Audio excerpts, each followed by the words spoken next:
Alright, well, just making a video here on a Nintendo game that I feel is underrated. It may not be, but I feel that it is because I don't really hear about it much. And I didn't really hear about it much either when I was a kid. But I did own this game when I was a kid. I can't remember how I got it. I think I may have found it at a store back when they were selling used games.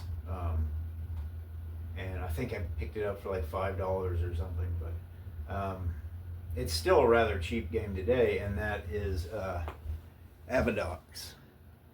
I feel like this game may get a kind of a, I guess, a bad rap per se, because it is rather challenging. But I feel that it is fair in its challenge. You do have limited lives, but you have unlimited continue. So if you run out of lives, you can always keep continuing. And for me, if a game's challenging but it offers that aspect, I think it's kind of evens up the score a little bit, unless it's Ghosts and Goblins. But no, if you get unlimited continues, you can keep trying. And this game is rather forgiving with the patterns. I think for the most part, the level that I had the most trouble with was the sixth stage. There are these, they're like, they show up as like a green flame, and then they form into like a bird of some kind. Imagine that, a bird, and it's giving you problems. But no, it's those kind of give me the most problems because I haven't completely figured them out. But for the most part, if you set still while they're coming in, they'll leave you alone. But it's not always the case. It doesn't always work 100%. But and when I was younger, I think I had problems with the whole game, obviously, but I think the furthest I ever made it when I was a kid was I think either the third or fourth stage, but that I just ended up giving up.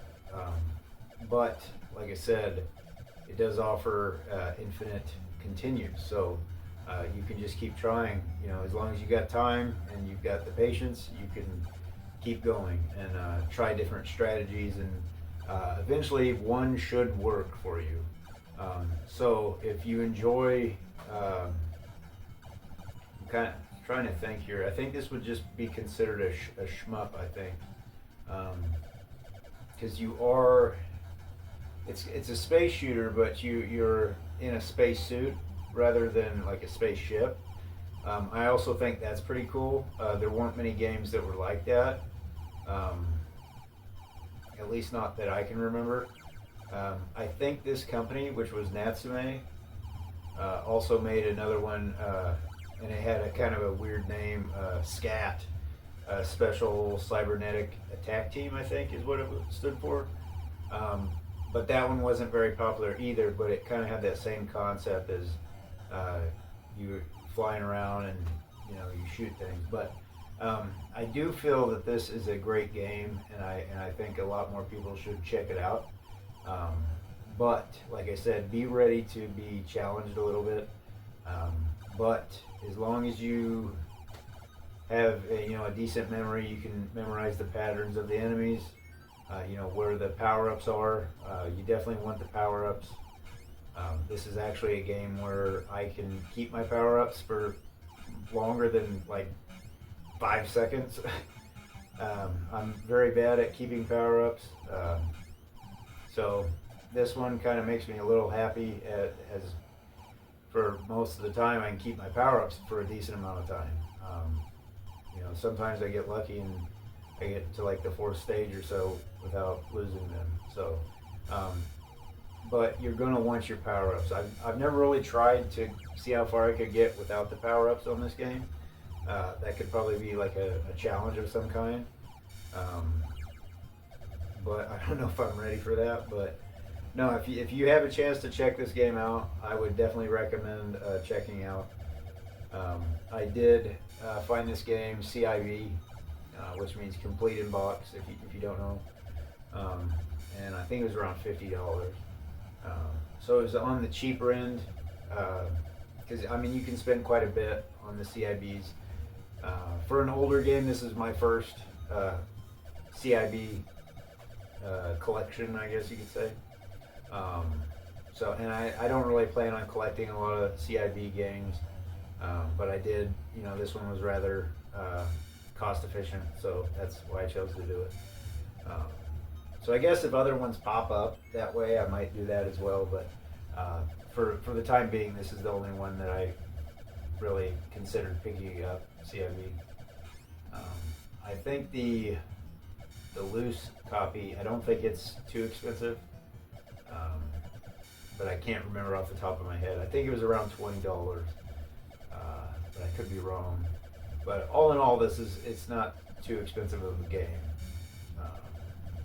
So like I said, I recommend if you like shmups, shoot 'em ups, checking this one out if you haven't already.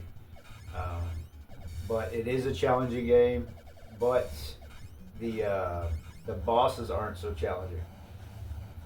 So as long as you can put up with the frustrations of the level, you're kind of rewarded with a semi-easy boss battle.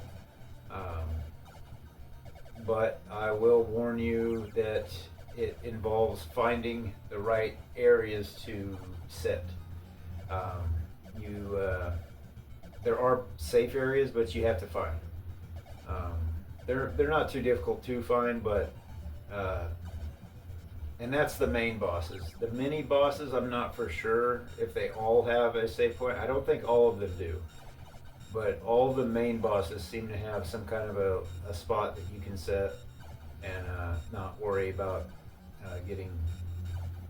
losing a life. But I'm trying to think. I think most of them involve the power-ups. So I don't know if it's the same way if you don't get to the boss with the power-ups. So I would recommend always collecting the power-ups. So if you miss a power up, it might be just better to take a loss and go back and get it, since there are, infinite continues. Also, the beginning of this game has kind of one of the. I remember from when I was a kid, when you let the game set for a minute, and then it will sometimes play a story of some kind, or sometimes it just plays the game. But this one played a little bit of a story, not too much, and for the most part, this game does not give you a backstory in the game itself, so you have no clue really what's going on. But the beginning kind of shows you, this lone space guy flying, and then the music is just, it's kind of dreary, and it kind of just makes you feel like, whoa, I'm all alone out here, and it does a really good job, I think, of doing that. That the music is perfect, and then the visuals are perfect, and then all of a sudden you pull up onto this it's a planet with a giant mouth on it, and that's where you're going, and you're by yourself, and it gives that vibe totally, like, hey, you're on your own, good luck to you. And I think that's just really cool. And there were other games that had cool stories like that, but this is kind of one of the first ones that I saw. And then later on I was introduced to like Ninja Gaiden and all that, but this one had no text, no nothing, and it just kind of it didn't need the text there. It didn't need to show you that in words, because it gave you that picture, and it gave you that sound, that music, and to me that was just amazing. I thought that was pretty cool, and it's still kind of one of my favorite intros to a game today. And it's funny though, because it's like short, it's very short, but it gets the job done. And in my experience, I think it's one of the best games to do that. Besides, I think Contra's title screen was pretty cool as well, but I can't remember if I saw this one before Contra or not. I can't remember. I was introduced to this game originally. It was a rental. I rented it when I was young, and I didn't get very far when I rented it, but it was always interesting to me, especially the title screen or whatever. The artwork. It's not really like I feel like this artwork doesn't really depict what the game is. I do feel like the text, the title, text title with I believe that's probably blood on there. But I don't know how they got by with that because I don't think they were. Maybe this was before all that, but no, the text itself was amazing. That's what drew me to it, was how the text looked. It wasn't so much the artwork on here. I do feel like they kind of messed that up. Like that doesn't look as cool as the text itself, but and then I would always pick the box up and look at the back, and to me this was just like, whoa, look at all these creepy monsters and whatnot, and so I thought this was really cool when I rented it, even though I was not very good at it at all, but no, I kind of wanted to share this game. Hopefully this video gets out and you have a chance to check this game out, and hopefully you like it. But like I said, be prepared for a challenge. It's not a easy game by any means, but it's also not impossible. So hopefully it was an informative video. Hopefully I kind of gave you an example and got you interested in it somewhat. Because like I said, I do feel like this is a good game, and I feel like if you haven't checked it out, that it is worth checking out. So thanks for tuning in. I'll see you soon.